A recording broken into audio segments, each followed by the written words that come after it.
People who killed Joan and Kagezi were identified.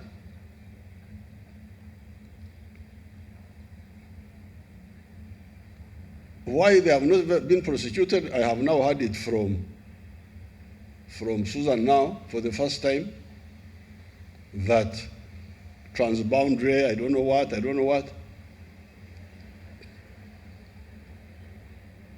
But if it is transboundary, why not publicize it and you embarrass those who are harboring them? If these fellows, because like I heard that one of them was living somewhere. I know he was living, because you know your theater actions of lawyers. I don't want to talk because there is sub judice. So I don't know why you called me here, because I can't say anything.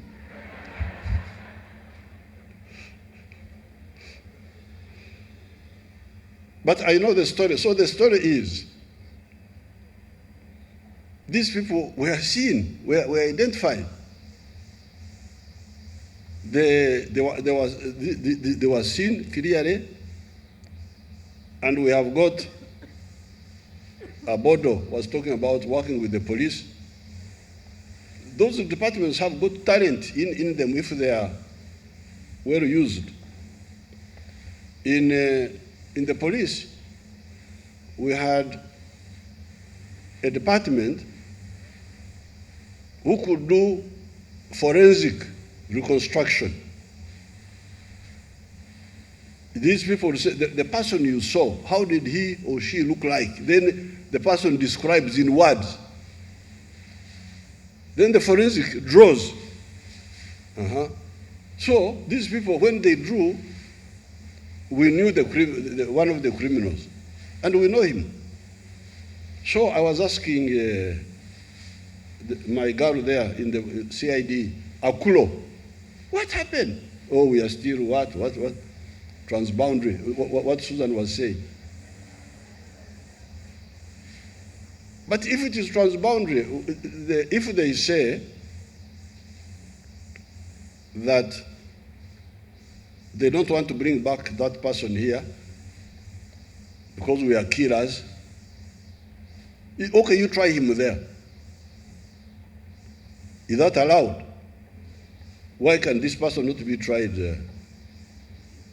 there and sentenced, put in a hotel, what they call a prison, for life? At least we shall know that we know the person. Where is the Attorney General? Why can that not be done? Isn't crime transnational also? Isn't accountability? Abodo, you help me here. Come and help me. Why can we not say, you try, if you don't want to bring this person here, you try him there. Tell me what is the problem. But at least we know that he's not free. What is the problem? Your Excellency, I think there are a number of so many issues dealing with this trying of offenders.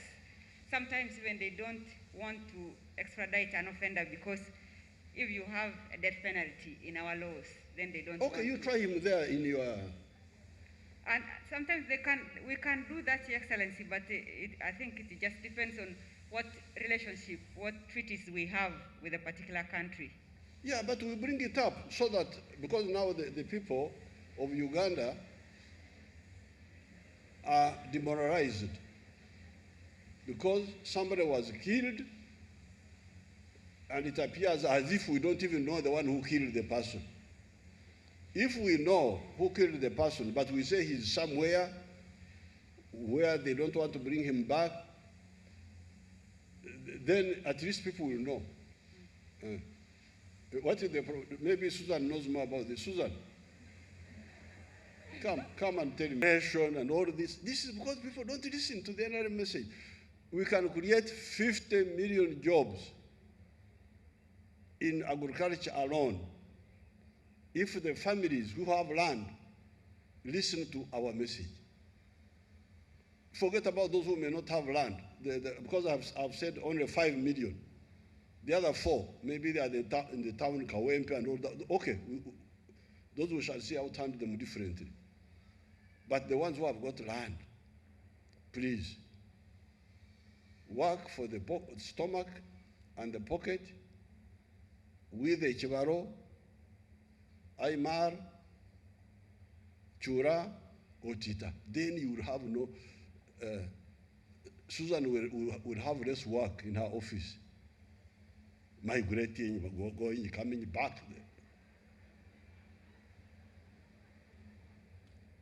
Now, this is just agriculture. Now, the agricultural sector. Now add industry now. Because all this you produce in agriculture will have to be processed. Have to be processed. Value addition. So you add industry, you add services. Now, those children of ours who are going abroad, they are going to provide a service, but a bad service. Working in the houses, all this. It's a service, of course, but there are better services which can be employ our people. And then ICT. So the problem of migration is really because of not listening to the NRM. It would be like if a girl got pregnant outside marriage, they would tie a goat skin on her face. The mistake was our lawyers not to convey to you our concepts of justice. Because if this volume of work you are talking about, it is because you are handling all of them. Murder, assault, land, for them they are all, it seems they are all need your attention. But if, for instance, that's why I needed a whole day to be with you. If we concentrated on the murder cases and they were concluded quickly and decisively, are they really too many of those cases? I'm not so sure. You could answer that. If you take the murder, luneko,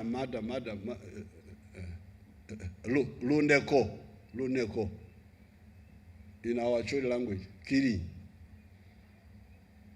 That's why you hear the Oneg. What the Onegs would have done what? They would have killed somebody or what? What is Oneg? Oloneko is different. I think the CG has no alternative.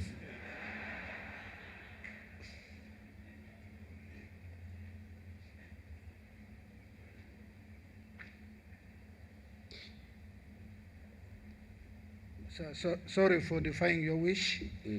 Luneko are killers. Yes. Now, the name Oneg is given,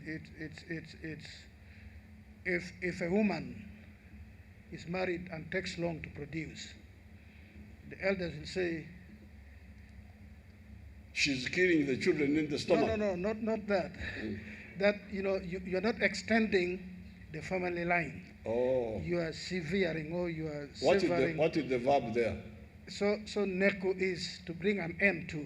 Oneko. So the name Onek is someone who causes an end to the continuation. But it is a form of killing also. Yes. If you are really to concentrate on because with the Africans, what really,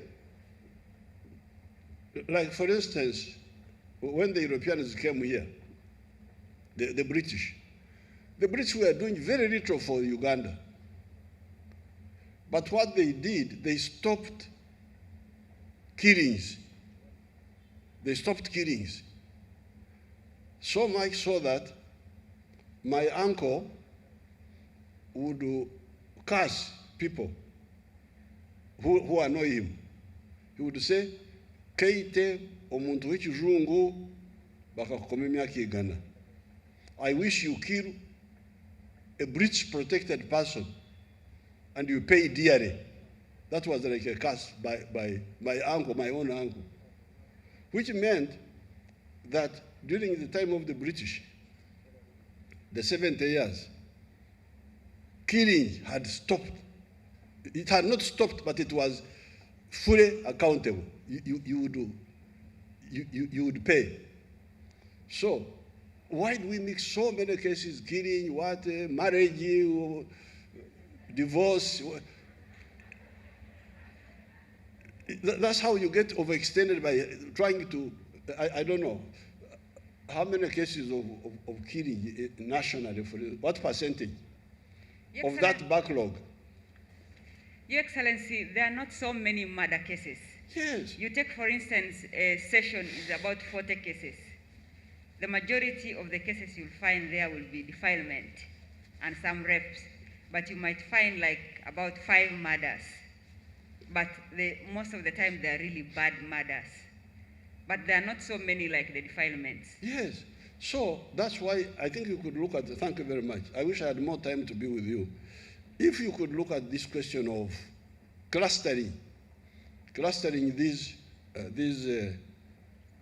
cases.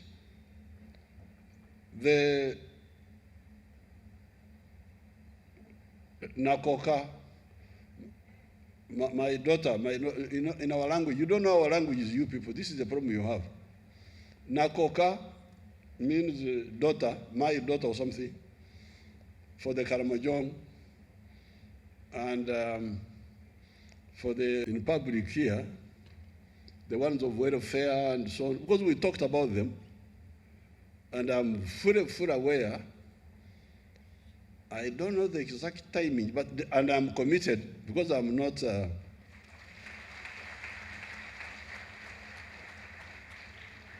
Because in our language, when you are a liar, lagoba, or esabet in Ateso, and you know I'm not that. I am for the truth, but. Of course, we have these problems of corona and all this and all this and all this, but we are committed to the judiciary. We moved, and also to the prosecutors. We shall move.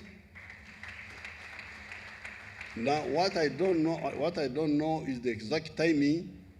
That's what I don't want to blunder into. That's why I would prefer a quiet meeting with finance. And I will call your leadership, and we have the timetable of when we do what. So welfare, be sure. This principle, we started it from the very beginning. In 1986, we were getting all very low salaries, but I insisted that the judiciary gets more money at that time. And what was the reasoning? The reasoning was that even if we are all hungry, but the one who kuramuras, you know okuramura. Okuramura mukimanyi? Okuramura, omulamuzi. The okuramura, the CJ is Sabalamuzi. The head of the okuramura is to separate people who are fighting.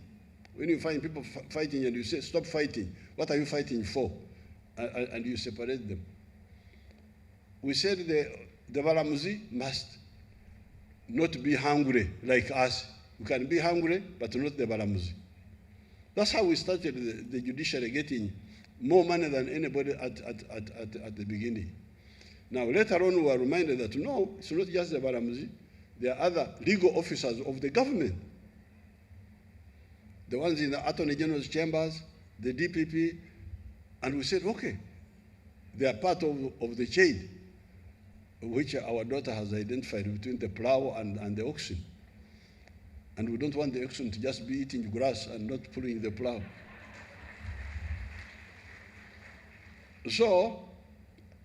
This one I will handle when next week. No, don't. I will meet Abodo and her group, and we find where we are. But as a bushfighter, I must also advise, because the one you see here is an expert in doing work with scarce resources. I'm an expert in that. Somebody who started with 27 guns and defeated an army of 60,000, surely he's a consultant when it comes to using scarcity to solve problems. So I think there's some contradiction in what you are saying. You are now 300 something. You are understaffed.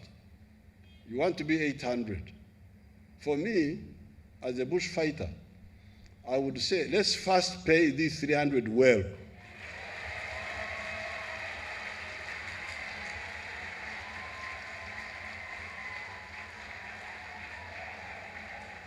Because if you mix it up with expansion and so on, you will not survive in the Royal Triangle.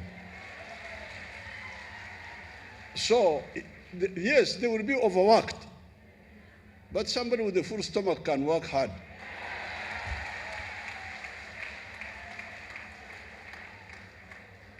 Rather than having so many people who are all hungry democratically. I also feel ashamed that the Kasako of these young people, I have not fulfilled my pledge. I feel embarrassed that I have not fulfilled the pledge to the circle. This one I will fulfill for sure. So with these few words, and with Omona having pleaded guilty here in public, they allow me to rush and I go to see the other MPs who are waiting at Kololo. But I guarantee you, when we meet next time, I will have a full day. Maybe in the State House and I kill a bull for you. Yaramanoi, Arakia, and the NRM caucus at Kololo. Now, what I had hoped was to have a whole day with the prosecutors. Now, how do you defend yourself? You try to defend yourself. The microphone is there, you talk. Behind you there, you go and talk. I think he has pleaded guilty. There is no. So that's why I am now, these are big conferences. I want to really time the whole day to listen to you, and we talk and I answer. But now I am here and then the NRM MPs are waiting at Kololo. How can you, this is not good. I'm very sorry about this. But nevertheless, it's good that you have organized, you have been organizing the Joan Kagezi Memorial Lectures. It's good to know that she's not forgotten, that the profession remembers her, and the country remembers her. Now, apparently, when you come for the memorial lecture, you address broader issues of justice. Like when I found Justice Susan, whom I'm very glad doesn't put on the wig. But then she spoiled the whole thing that she does it on ceremony. I thought she had abandoned it completely.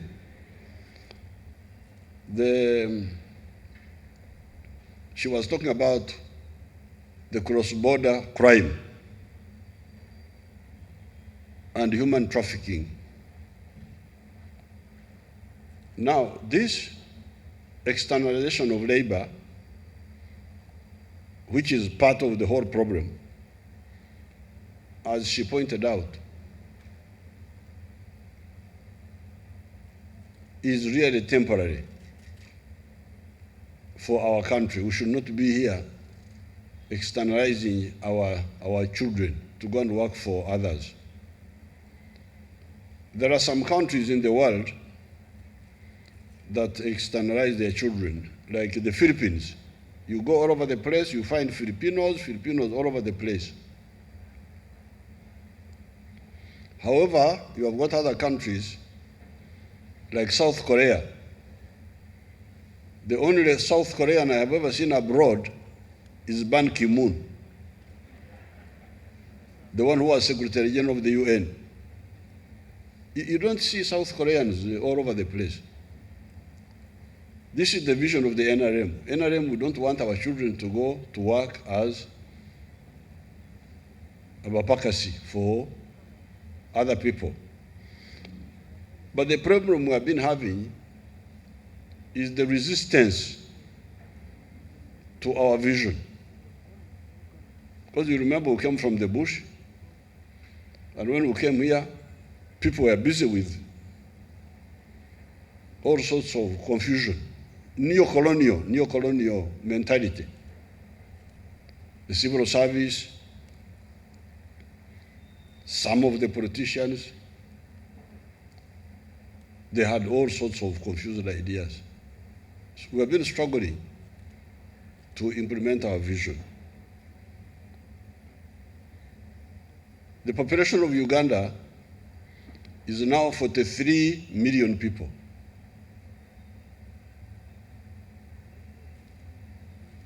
If you assume that there are 5 people in each family, that means we have got 8.6 million families, about 9 million families. Now, many of these families, you can check with UBOS, Uganda Bureau of Statistics. Many of these families have land,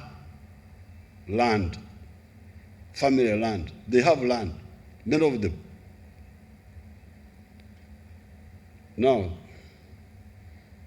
we have been telling you, the whole country, of how to create jobs in the country. And we have been telling you in English, in the local languages, and I have experimented it myself in the cattle corridor since 1966, when I was a student leader, that you can transform the peasantry very quickly from what they call subsistence, working for the stomach only, okukola ekida kyonka, according to the Rugwere of Parisa. Or, as they say in Luo, teach, may each, keken. You can transform this within a very short time, from working only for eating to working for the stomach and the pocket. Now, there are some of the people who have listened to us. If you have got some prosecutors here from Fort Portal, they can bear witness to this. And from other areas of the cattle corridor, like Chiruhura, they will tell you that the families have changed because of listening to our message. Go from working for the stomach only, work for the stomach and the pocket with a chibaro. In Luo, say chura. In Ateso, we say aymar. But people don't listen. It's very busy with other things. Whoa. Now, the people in Fort Portal who listen to our message, there's one family there, which some of the families which you can go and see. Somebody called Nyakana in Rwengaju. Do you have a prosecutor from Fort Portal? Come here and we'll see you. Come. Oh, they are quite a number. And you can see this one is well fed. You can see. Stand there, stand there. Stand there and they see you. And the girls, you see, they are all well fed. Can't you see? Oh, thank you so much. Now, these young people here can bear witness to me if they know Rwengaju parish. That area has changed. Thank you so much. Thank you for being my witnesses. Now, there is one family of somebody called Nyakana in that Rwengaju parish. These people were earning nothing. Nyakana and his wife, I think, were councillors in the district council, but they listened to my message on the radio. And in our manifesto of 1996, we put in what we called the 4 acres model. Because remember, you lawyers, you also know another problem which is facing your country, which people don't talk about, busy with other things. One of the problems is land fragmentation on inheritance. This is a threat to the future of the families in Uganda, because it means each generation, the family land is becoming smaller. So by 1996, when we went for we had already seen this.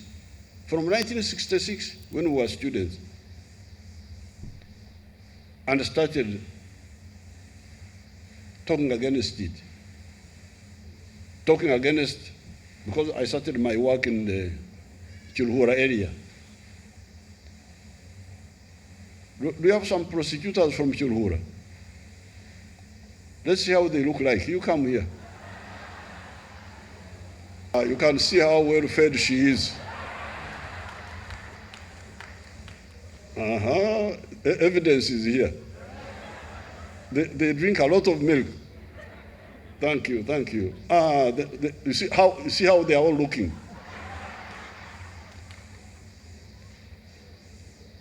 So when we started that campaign, end of 1966, we were campaigning against nomadism, because they were nomadic, like the Karamajong. So campaigning against nomadism, against working for only the stomach, subsistence farming, but they must work for the stomach and the pocket with a chivaro, with the calculation, with chura, with aymar. But also, later on we added land fragmentation, against land fragmentation on inheritance. But people don't listen to this. Everybody is important. Well, this one is important. This one is. Nobody bothers to say, what is this idiot man talking about?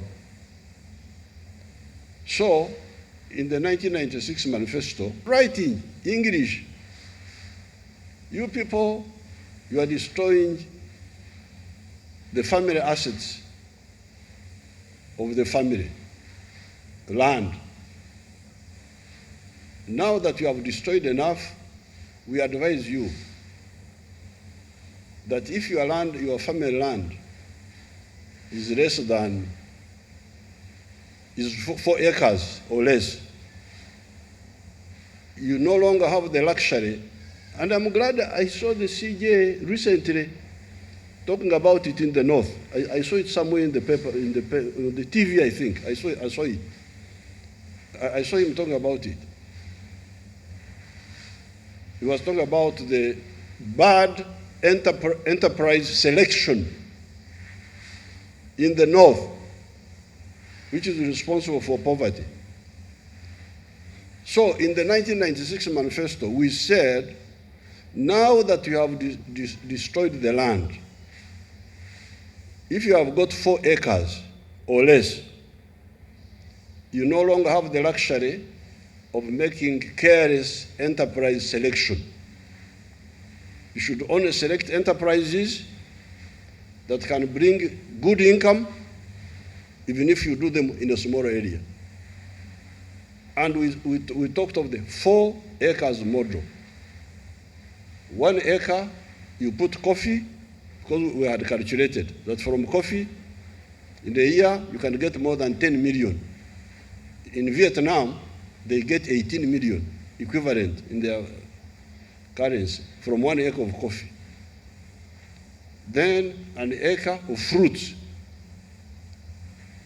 Then an acre of pasture for dairy, for milk, like the beautiful girls you saw from Chiruhura. You saw them here. You saw them here. Those are milk drinkers. So 1 acre for pasture, where you can put 8 cows. 8 cows can be supported in 1 acre in a year. Then acre number 4, you put food crop, whatever you eat. I hear you eat rice. I don't know why you eat rice. Me, I don't eat rice. I'm not an Indian. I don't eat bread. I'm not a European. That's why you see I'm now 78, almost 78. But if you want to wrestle, I'm ready here. I eat muhogo. I eat millet. I eat bananas. At night I may eat 2 bumondi, these Irish potatoes, because they have got low calories. They don't have much calorie there. You can eat them to deceive the stomach that you have put something so that you sleep. Because when you eat at night, it's not good. You don't use the calories. So acre number 4, put our food crops, cassava or bananas. In some of the areas, they can grow Irish potatoes, no problem. I never recommended rice. You never hear me talk about rice. I don't know how you got to eat rice. Rice is a food for other people, but if you eat it, that's your choice. So this was the 4 acres. Then in the backyard, we recommended you put poultry for eggs. You put piggery in the backyard, because again there you don't need much land. Then those who are near the swamps, not in the center of the swamp but on the periphery, put fish ponds. Like for instance, Busoga, Bukedi, Teso, Lango, they have got all those wetlands. You can put fish ponds on the even West Nile, In the Nile Valley, you can put fish ponds. Fish is good food and has got a big market internationally. I have got 4 fish ponds at Kaumu on my presidential farm. I don't eat fish. I'm a cattle keeper, I don't eat fish, so I keep fish for you people who eat fish. But from the 4, I have 4 fish ponds in half an acre, and my people earn 68 million shillings in a year from those 4. So this is what we recommended. We recommended a 4 acres model with 7 high-value activities. Other activities like cotton, like tobacco, which is the curse of West Nile, like even maize, sugarcane, those need bigger land. So we don't recommend them for the 4 acres or less. Those we need them, the country needs them, but those should be done by rich people like Museveni and others who can grow on a big area. I can grow cotton for you, for the country, for 100 acres. I can grow it if you want it, if the ministry organizes that. You can grow the cotton, the rich ones, the ones with big land. They can grow cotton, I will not grow tobacco, but I can grow cotton for you, grow maize. I will not grow sugarcane. The Basoga are already doing that. So you can have the 2 modes of agriculture. One called intensive agriculture, where you use a small area to get very good money. The other one, extensive agriculture, where you get small amount per acre, but because you have got a big acreage, the total is big. This is what we advised. This is what we advised in 1996 in the manifesto, in writing. But people don't listen. But these people in Fort Portal, those Batoro people, you should be very careful about them. They are people who listen. They are not as arrogant as these other groups. They look soft and speak softly, but they are very serious people. So they listened on what I was telling them. Say, Omugurusi Nabaza Kino. This old man is saying something is like this. So for them, when they heard my message, they said, this old man is talking of 4 acres. But here in Rengaju, we no longer have 4 acres. We have already destroyed them by bad inheritance practices. So what do? What is the average? 1 acre. They had only 1 acre. Can you imagine? Now, from 1 acre, these people, because they listened to my message, they could no longer do the 7 things which I talked about. No, for them, they chose 2. They chose poultry for eggs and dairy for cows. They would grow the pasture in the 1 acre. Nyakana is earning 258 million shillings from 1 acre in a year. Now, you remember Susan was talking about employment, children, trafficking, what, NGOs.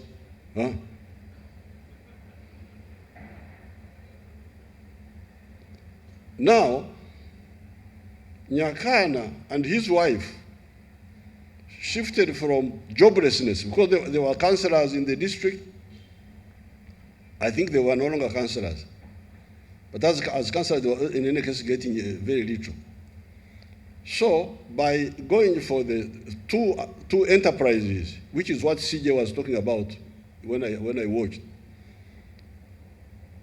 poultry and dairy, they employed themselves, and now they are employing another 15 people. People who had no jobs in the village now have jobs. So my Chura, my Aymar, my Chibaro, is that if you have got 9 million families out of the 43 million people, let's assume that 5 million have some land, which they can, if they listen to our message, which they can convert from working for the stomach only, but working for the stomach and the pocket with a chibaro, like the Rwanda people have done. Each one may not employ 15 people like Nyakana has done. Even if each employs 10 people, times 5 million families, and not all the 9 million families, let's say just 5, that will create 50 million jobs. You calculate it. So you will have so many jobs that you will have no people to do them.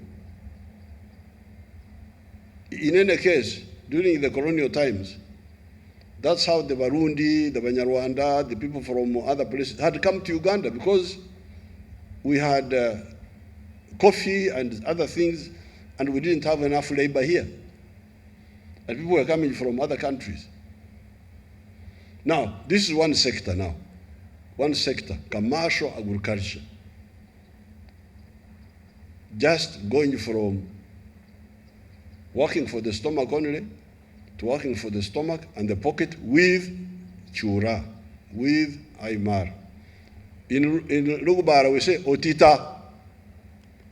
Do you have Rugubara people here? These people have never seen a Rugubara, how he looks like. Come on, we see how a Rugubara looks like. Come, Rugubara, where are they?